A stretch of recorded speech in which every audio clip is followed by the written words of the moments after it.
TKM arts and science global അലുമിനിയുടെയും lions club Trivandrum ഒയാസിസിന്റെയും നേതൃത്വത്തിൽ അജ്മാനിലെ ലേബർ ക്യാമ്പിൽ നോമ്പുതുറ സംഘടിപ്പിച്ചു. TKM college of arts and science treasurer Shajil Sirajuddin പറയുന്നു.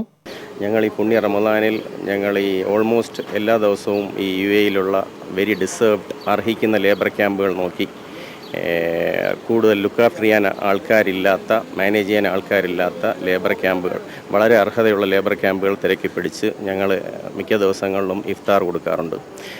ഇന്നിപ്പോൾ റമദാനിൻ്റെ ഒരു ദിവസം ബാക്കി നിൽക്കെ ഇന്നത്തെ ദിവസവും ഞങ്ങൾ TKM കോളേജ് അലുമിനിയുടെ ഭാഗമായിട്ട് ഇവിടെ ഇന്ന് ഇഫ്താർ കൊടുക്കാനായിട്ട് ഒരുങ്ങിയാണ്. ഏകദേശം 300-400 പേരുള്ള ഈ ലേബർ ക്യാമ്പിൽ ഇവിടെ ഏതാണ്ട് അരമണിക്കൂർ 3/4 മണിക്കൂറിനകത്ത് 400 പേരുള്ള ആൾക്കാർക്ക് ഈ പുണ്യദിനത്തിൽ ഞങ്ങൾക്ക് ഇഫ്താർ ഒരുക്കാൻ പറ്റിയതിൽ വളരെ ചാരിതാർത്ഥ്യമുണ്ട്.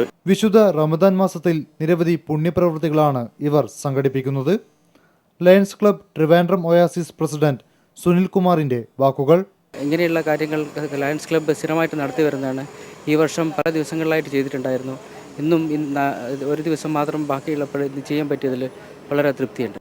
റൈസ് ആൻഡ് സ്പൈസ് റെസ്റ്റോറന്റിന്റെ സഹകരണത്തോടെ 500ഓളം ഇഫ്താർ കിറ്റുകളാണ് അജ്മാനിലെ ലേബർ ക്യാമ്പിൽ വിതരണം ചെയ്തത്. TKM college of arts and sciences general secretary JJ Jalal, ഈ ഒരു സന്ദർഭത്തിൽ ഇങ്ങനെ ഒരു പുണ്യകാര്യം കൂടെ ചെയ്യാൻ ഞങ്ങൾക്ക് ഏവർക്കും ഈ സന്ദർഭം കിട്ടിയതിൽ അതിയായ നന്ദിയുണ്ട്. റംദാൻ മാസത്തിൽ ജാതി മത ഭേദവ്യത്യാസമില്ലാതെ ഓരോരുത്തരും ഒരുമിച്ചിരുന്ന് ഒരു നേരത്തെ ഭക്ഷണം ഷെയർ ചെയ്ത് കഴിക്കാൻ പറ്റിയതിൽ പടച്ചവനോട് നന്ദി രേഖപ്പെടുത്തിക്കൊള്ളുന്നു. ലേബർ ക്യാമ്പിലെ സാധാരണ തൊഴിലാളികളോടൊപ്പം സംഘാടകരും നോമ്പ് തുറന്നു. കരുണ ഗ്രൂപ്പുമായി സഹകരിച്ചാണ് നോമ്പുതുറ സംഘടിപ്പിച്ചത്. മനോജ്, ബൈജു ഏലിയാസ്, ഷാമിർ സലീം, ബിജു കാസിം തുടങ്ങിയവരും മറ്റ് അംഗങ്ങളും നോമ്പുതുറയിൽ പങ്കെടുത്തു.